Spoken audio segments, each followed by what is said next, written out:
The Gospel of John.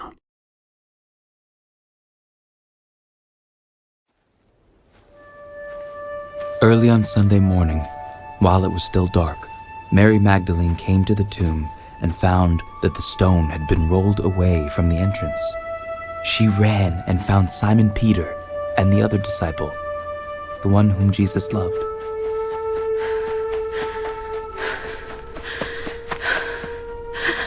They have taken the Lord's body out of the tomb, and we don't know where they have put him. Peter and the other disciple started out for the tomb. They were both running, but the other disciple outran Peter and reached the tomb first. He stooped and looked in and saw the linen wrappings lying there, but he didn't go in. Then Simon Peter arrived and went inside. He also noticed the linen wrappings lying there, while the cloth that had covered Jesus' head was folded up and lying apart from the other wrappings. Then the disciple who had reached the tomb first also went in, and he saw and believed, for until then they still hadn't understood the scriptures that said Jesus must rise from the dead. Then they went home. Mary was standing outside the tomb crying, and as she wept, she stooped and looked in.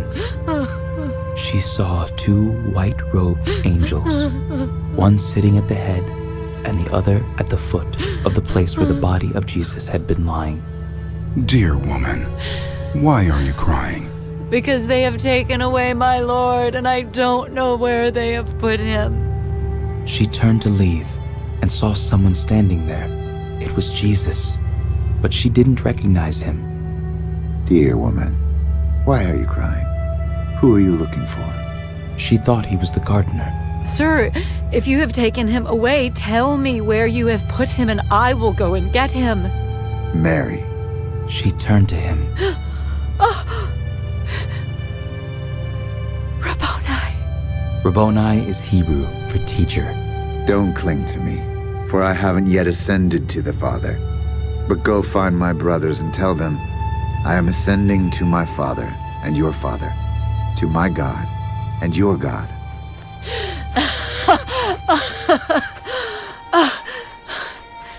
Mary Magdalene found the disciples. I have seen the Lord. Then she gave them his message. That Sunday evening, the disciples were meeting behind locked doors because they were afraid of the Jewish leaders. Suddenly, Jesus was standing there among them. Peace be with you. As he spoke, he showed them the wounds in his hands and his side. They were filled with joy when they saw the Lord. Peace be with you.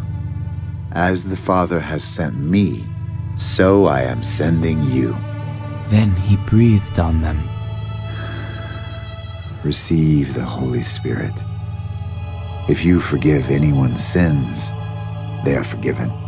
If you do not forgive them, they are not forgiven. One of the 12 disciples, Thomas, nicknamed the Twin, was not with the others when Jesus came. They told him, "We have seen the Lord."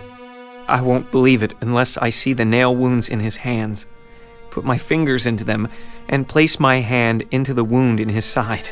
8 days later, the disciples were together again, and this time, Thomas was with them. The doors were locked, but suddenly, as before, Jesus was standing among them. Peace be with you.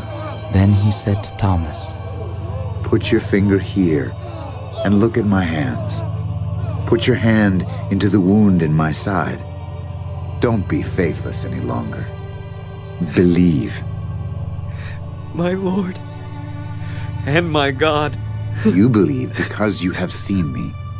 Blessed are those who believe without seeing me. The disciples saw Jesus do many other miraculous signs in addition to the ones recorded in this book. But these are written so that you may continue to believe that Jesus is the Messiah, the Son of God, and that by believing in him, you will have life by the power of his name.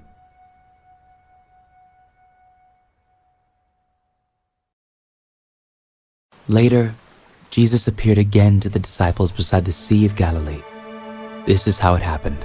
Several of the disciples were there: Simon Peter, Thomas, nicknamed the Twin, Nathanael from Cana in Galilee, the sons of Zebedee, and 2 other disciples.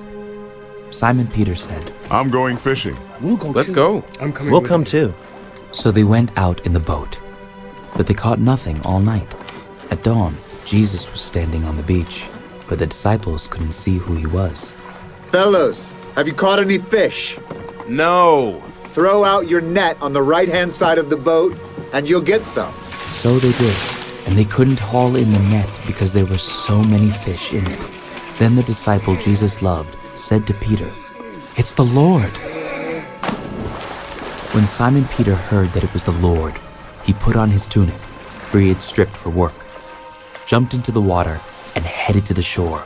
The others stayed with the boat and pulled the loaded net to the shore, for they were only about 100 yards from shore. When they got there, they found breakfast waiting for them, fish cooking over a charcoal fire, and some bread. Bring some of the fish you've just caught. So Simon Peter went aboard and dragged the net to the shore.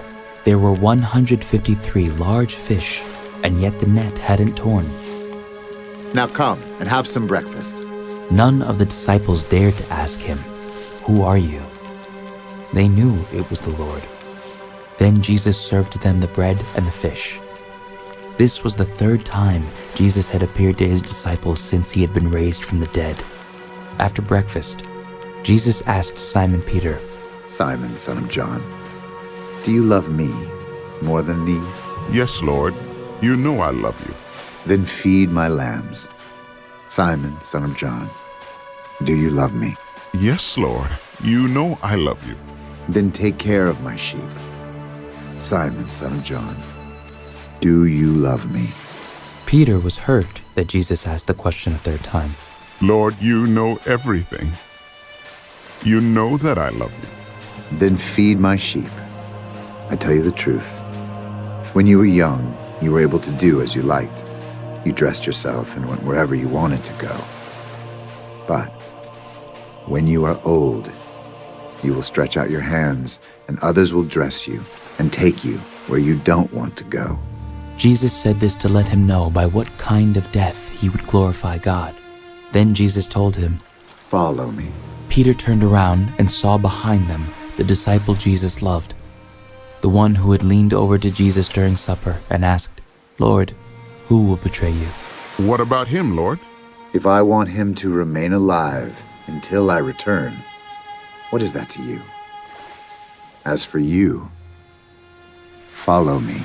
So the rumor spread among the community of believers that this disciple wouldn't die. But that isn't what Jesus said at all. He only said, "If I want him to remain alive until I return, what is that to you?"